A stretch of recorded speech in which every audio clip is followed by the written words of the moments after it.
Welcome to today's episode, folks. Let's welcome Sarah. Sarah, why don't you introduce yourself, and then we'll get into a little story.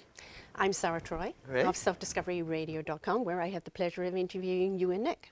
Self-Discovery Radio. Okay, now where do I find this radio? Online? Online. On tune dial? No. The old tune dialing is, I think, gone by the way, but it's all online, so it's just .com, add to it, and you can listen to it anywhere in the world at any time. Right. And you mentioned that you'd spoken with a team member earlier. Nick, how did Nick find you? I found Nick. Oh. I found him on LinkedIn. Okay. Sometimes I just spend some time kind of cruising through, see which people interest me, and then reach out. Now, speaking of interesting, I'm going sidetrack right now. I didn't notice your accent before. Oh, I'm British. You're British. Oh, that's okay. Born, We don't British mind that. born. Don't Yeah? hold it against me. Well, when did you come? Was it Canada first you came to? No, it was South Africa. Tell me about your journey. Yeah. England to South Africa, and then I came over here on my way to the States, met my ex-husband, 3 children, cat, dog, divorced later, and I've now been here almost 37 years. Well, that was really quickly. You just put 37 years into about 10 seconds there. Can we go a little slower? Sure. So England to England, Africa. South Africa. What started that journey? My mum was a widow, wanted to start a new life, and kind of packed us up, and off we went to live in South Africa. Okay, now, what year? This is in the... 69. 69. How do you travel to Africa? By boat. Really? Mm-hmm. Tell me about that journey. Actually, it was quite funny because they forgot to put our clothes on the boat. What? So we only had our overnight clothes for 3 weeks on the boat. What? And very limited amount of stuff that you can buy on shore. So it was quite interesting. And this is you, your mother... And the dog. And the dog. Wow, how long of a travel trip is that? It was 3 weeks. Did you get seasick? Initially, when you go through the Bay of Biscay, it's always a bit rocky there, and then you stabilize and you're all right. Yeah. And how was settling in Africa, South Africa? Totally and radically different to my very short life I had lived in England. Kind of thrown into the deep end. So there were some excellent things to it, and also some things that not so excellent. But it is a beautiful country. We arrived in the Cape, and it really is an extraordinary place. Yeah, I guess the boom there was pretty big at that time. Or was it starting to settle out? I know I watched a couple movies, which I won't bring up right now, but Gandhi, I watched that one. So it shows a setting of South Africa when he was a lawyer, Right. and then traveling to India afterwards. Well, of course, the apartheid was very thick when I was over there. Industries were the traditional ones. We didn't have TV back then. That only came mid-70s. And very much a tourist type trade over there, so lots of hotels and restaurants and things like that. And it's very much of an outside life. Yeah? And so growing up here, are you still a sponge? Are you soaking this all in? Or are you like, why did we move here? And you're trying to, like, are you trying to fit in? Or are you trying to say, Mom, why don't we go back? I've been trying to fit in all my life, and I've just given up now. Me too, actually. I am what I am, says Popeyes. All right. Okay, so South Africa. From there, you're heading over to America. Yes. And now, same journey on a boat, on a plane? No. Actually, I went to, I met a couple of Americans, 76 in London when I was living there. And they invited me over to Washington, D.C. to stay with them. And I went over there, and I had 6 months over there. And I wanted to go back and explore more. And so I came over here for a year with friends inviting me over and saying, come on, you know, I predicted them coming, so and then I thought, okay, after a year, I'm going to go back to the States, and that didn't happen. No? No. Just something about Canada kept you here. I met my ex. Oh, all right. Well, you know what? They usually say you're meeting your future ex-spouse anyway. Yes, so, exactly. Yes. Okay, now we're not going to get into this journey about healing, so let's talk about in-the-box work. What were you doing? What was it exactly? So, career-wise. What were you aspiring to do or be at this time? Oh my goodness, I'm an explorer. You know, for me, it's all about soul embracement. I'm a spiritualist by design, and I've always been there as a spiritual counselor for people. But I've been in the fashion industry, the restaurant industry, the movie industry, and tried to kind of work in regular industries. But it always comes back to that counseling, because it's just naturally in me. So that's really kind of been my core. I'm going to take an example from that. It's like the explorer. In anything you do, explore, ask the questions. Why do you do what you do? Like, a job is a job. Sure, it pays the bills, it gets you by, but in the end, it's serving a purpose. It's teaching you something, it's guiding you somewhere. So what you are today is all your experiences put together. Yes. And so it doesn't matter if it was a small job in the movies or fashion. In the end, everything you've done has brought you right here in this chair to the now. You're gathering a toolkit, whether it's a toolkit of information or whether it's actual, kind of tools that you can use in your life. Nothing is a waste unless you don't apply it. Okay, so now you have met your ex. You're in Canada. Give me a job. You're like, okay, I'm going to go to school, or my education is done. I'm ready in the workforce. Well, I met him working in a restaurant, and his... Did he hit on you? Yes. And his best friend owned it, and it was a French cuisine restaurant with a Japanese chef with Chinese owners. And my ex-husband is Chinese. So Was it in Abbotsford? No, it wasn't in Abbotsford. It was on Robson Street. Oh, beautiful. And so I met him doing that, and then he had a restaurant. So, of course, we ran that together. And then, I proceeded to have babies. The 80s was babies for me. Yeah. And but I did, in the meantime, open up a dress shop. Okay. And but unfortunately got wiped out. Somebody came in and stole everything, so Really? that put a stop to that. Wow. So everything I always look upon, okay, that didn't work, redirect. Redirect. Yeah, it seems like every time something's come in the way, you found a way to either get around it or rise above it. And Not always easy. No. Not always easy at all, and you kind of sometimes get very frustrated and go, come on, why didn't this work? And I think it's just part of that toolkit you learn. I'm finally, I think, in my meaningful purpose in life. I'm certainly doing something I truly love, and I think that has a contribution. But it took a while to get here. I had to kind of wait for internet to come into power. I'm just learning what that is right these days. So. www, World Wide Web. Speaking of the internet, we have all the sites for personal, work, radio. We'll share all that a little later. Now, children, are they around here? Yes. Well, I have one in Toronto, my butterfly. And she travels a great deal. Comes in next week, thank goodness. I get to see her for a day or two before off she goes again. My son is opening up his own deli restaurant in Maple Ridge, using all farm-sourced foods.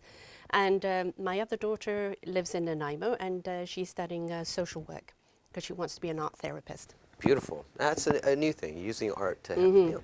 So healing.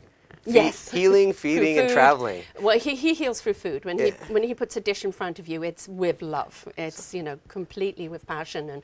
And so yeah, my other one, the butterfly, as I call her, her presence is one that lifts people up. She's that spirit that really is one to. Plus, she works in the spirit industry, so they're all a part of you. Mixologist, yes. The traveler, the cook, and yeah, that's beautiful. Okay, so we've gone from there. We are here, and let's talk about this journey. But how about we do it when we get back from break here? Okay. That's all right? Okay, we'll be right back.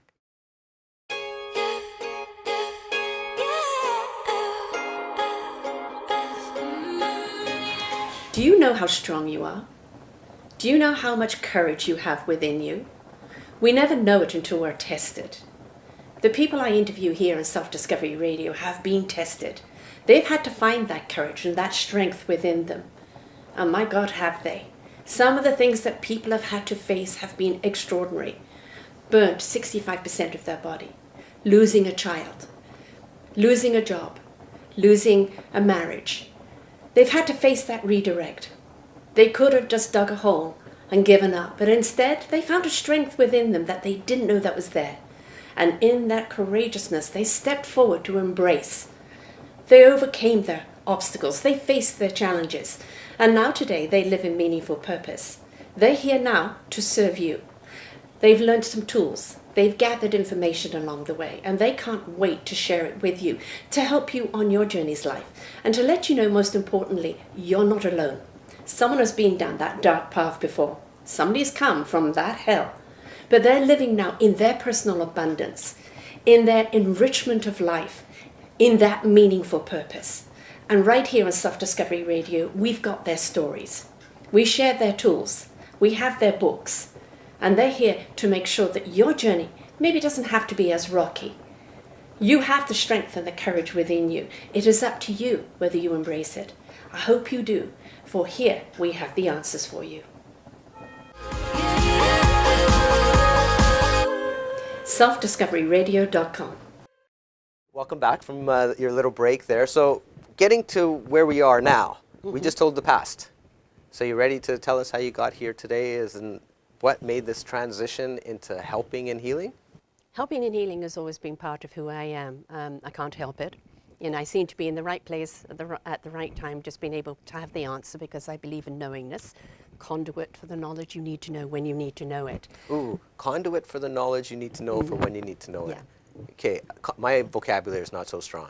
So conduit, can you? It's channeling. So, you know, I believe that you need to trust your divine intellect. You know, when you talk about your gut instincts.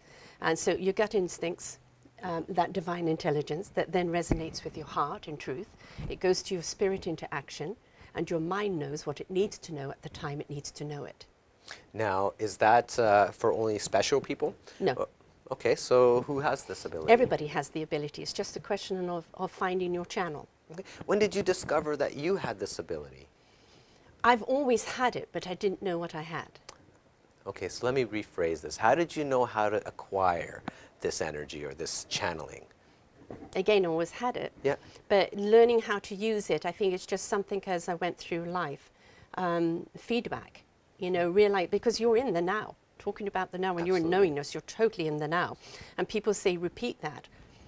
I can't. I channel. Yeah. That was the answer, you know. For that moment. Yeah. That moment. And if we all find our still moment in life, that space where we can take that breath, we'll find our own little frequency, our own little channel.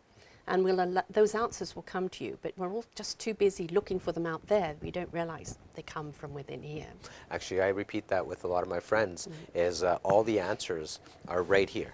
They're right here. You just have to ask the right question. Exactly. And when you ask that right question, you internally are able to answer these questions. You are already being able to channel what you were talking about, the energy. Now, before change usually happens, there's usually something that gets in the way, that causes change. There's a catalyst to change. For some people, it would be getting married and having kids, or losing a job, changing careers, moving to a new place. There's so many catalysts in life. What was your catalyst?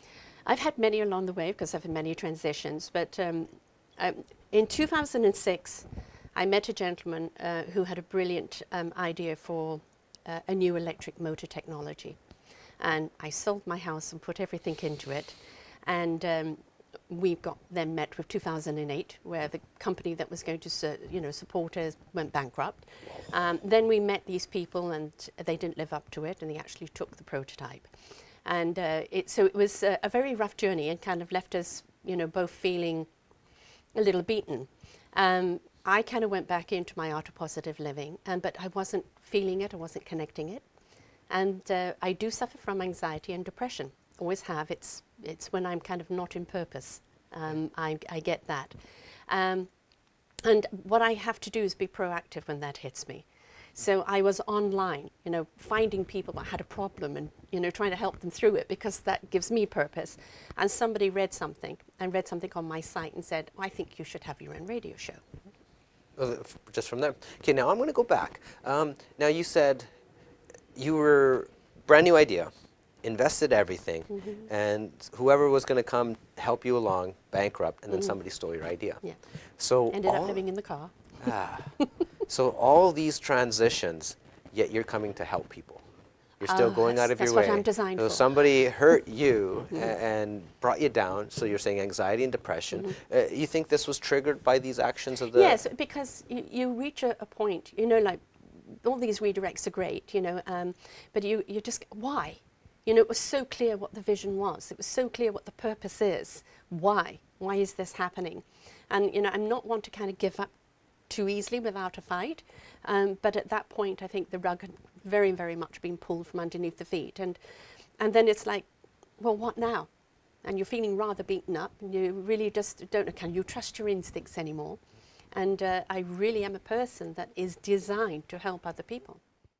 All right, now I know before we went on break there, we were talking about in the now, and we happened to get into the catalyst of transition. And it was realization, a little bit of depression, and shall we move forward, or did you want to bring anything up with that? Just a little snippet on that is that, you know, we talk about people repeating, and very often it's a different person, a different place, a different time. but it's the same pattern. And we have to look at it. If this keeps happening to me, why? And the pattern is kind of inbred in you from the moment you've been born, and it can be very, very subconscious.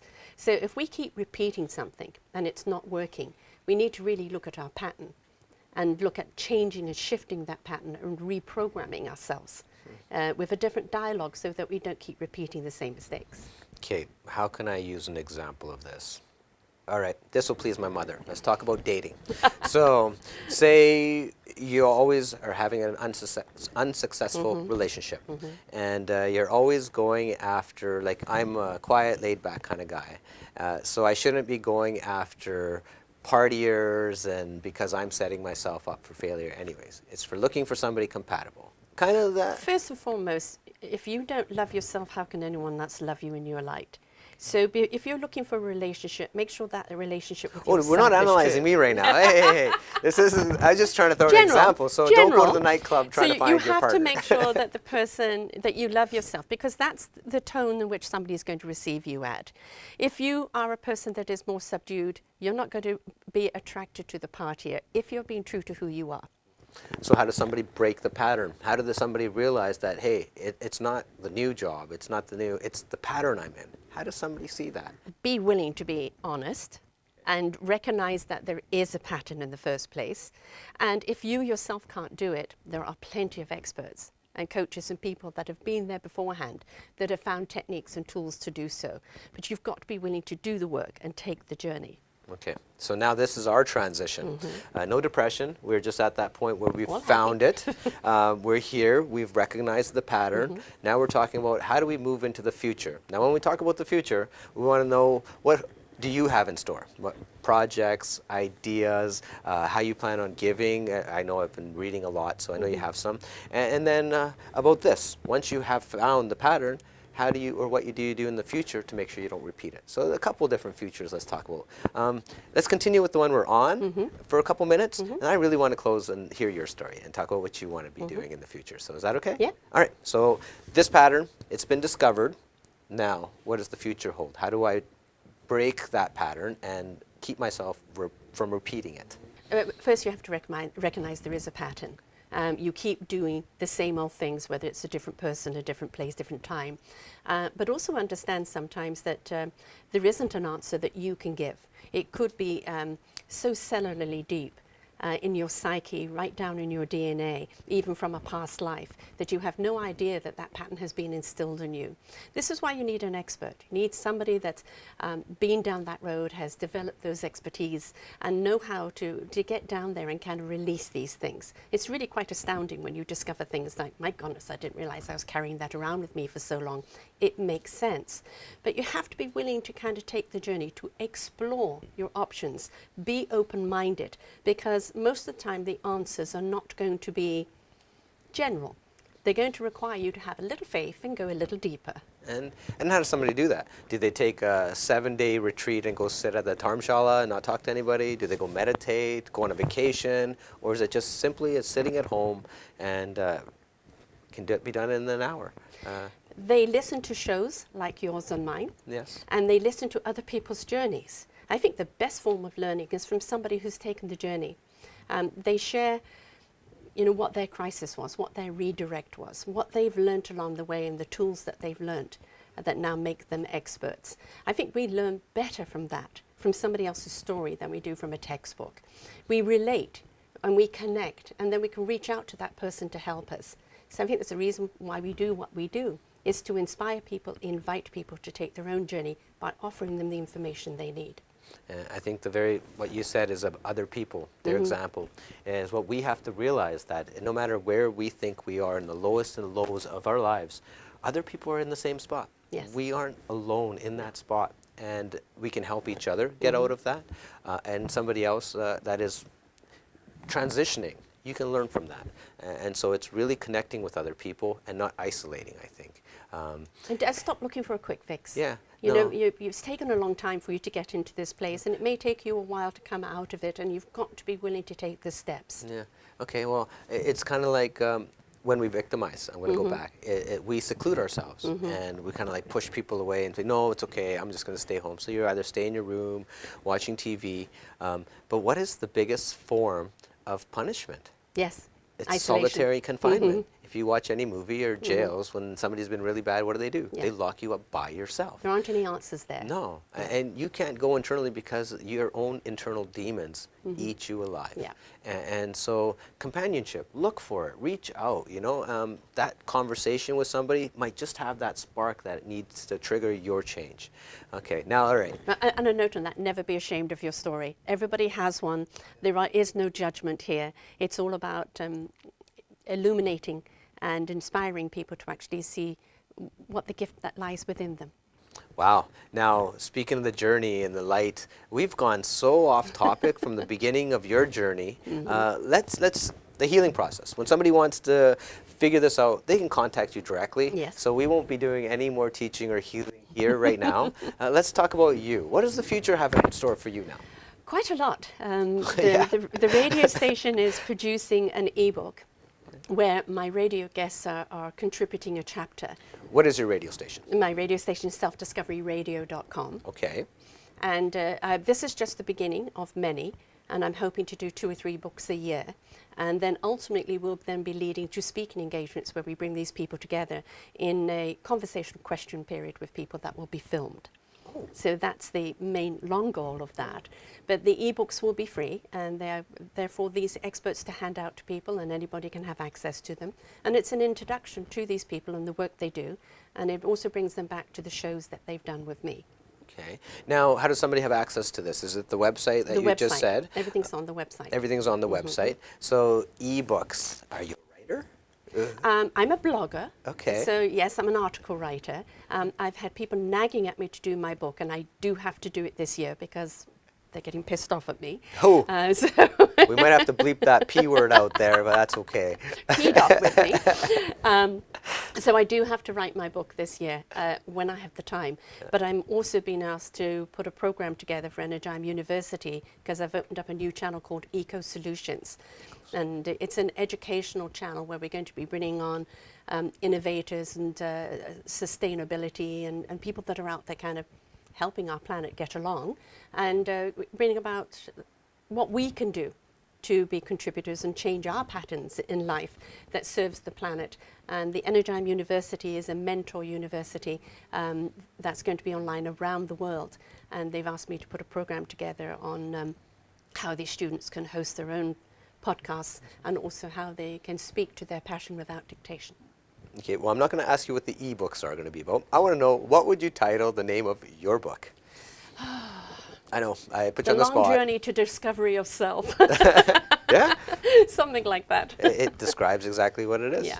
Now, discovering oneself, is that a constant journey? Or once I know? Yeah. Yeah? Yeah. So we're changing, yeah? I think if you stop learning about yourself, you get bored. Yeah. You know, there's always something intriguing. There's always something to learn about yourself that really can be, I mean, what I've learned about myself from doing these radio shows. I've discovered I have strength, I have courage, I have knowledge, I have abilities that I denied myself before. And I have a passion for people and celebrating the work that they do. And I think allowing myself to take this journey, even though I had no idea what I was doing, and just learning as I evolve, has become very, very meaningful to me, and really added a great deal to my own life. I can definitely sense the passion. Question I haven't asked is faith. Where does your faith lie? This is not a judgment question. No. Just I'm not religious. okay. I am of Define religious. organization. I look at Okay. religion as an organization of a structural faith that then dictates you must follow that faith. I'm a believer in love, kindness, and caring makes the world go round. I believe in the quantum energy, the universal energy, of sharing all of that. I'm a big woman of faith. I give myself up to the universe and ask for that guidance. I live in it all the time. Some people call me a spiritualist. I am a reader, so I do have abilities. I'm an intuitive. And I think it's just tapping into those beautiful divine senses that we have there. but it's not a religion, it's a faith. Yes, absolutely. I actually said this to one of my friends today, and I'm like, my belief system is faith in humanity. Yeah. And I think I said this, I said humanity is my faith. And just having faith in humanity keeps me ticking. So it's Yes. kind of a play on words there. But Yeah. now, you said something a long time ago, and I'm going to put you on the spot here. You said whether you're carrying it from this life or a past life. How do you channel something like that? How do you figure this out? Again, you'll come across those people that that can help open up those doors to any other past lives you've had. I've had a number. I've been around for a long, long time. And as you open up more and more into your own spiritual journey, more and more realization comes. And it comes in the form of a feeling, in visions, and a familiarity, and a connection to it. As a certain wisdom that's being carried from one life to the next. It's kind of, if you think that this is all we are, no. This is a borrowed vessel, and our beautiful divine energy will now go on to another vessel at another time to learn its lesson. So now, if I wanted to ask you, could you help me channel some of my energy and some of my past memories? Could you do that? I myself don't do that. I'm a discoverer of you, of where you are right now, your personality trait, and how you interact with life. That's more my forte. Okay. I help you open up to your spirit and your soul and your heart. But for people to help you do the channeling will be the people that, you know, teach the meditation, the channeling in, tuning in. I can start the process, but there are other people that are better at that. And there is no one size fits all. The more you immerse yourself into your beautiful divine life and take that journey, the more you will find what it is that opens up your channel. So the more you immerse yourself into your beautiful, divine life, you'll be able to explore it more. Yes. Now, I'm guessing a lot of you have been watching today are thinking about, how do I get this figured out? How do I go upon my journey and start breaking the pattern? How do I get over my past failures and use them as successes? Yeah. Well, if you want to do that, you have to get a hold of Sarah Troy. We'll have all that information on our page, on our website. If there's a phone number, we'll share that as well. I'd like to thank you right now. Thank you. For joining us today, spilling your beans, and helping us actually help our audience. I feel empowered right now, so thank you so much. Thank you very much. It's been a delight. Thank you, thank you, thank you.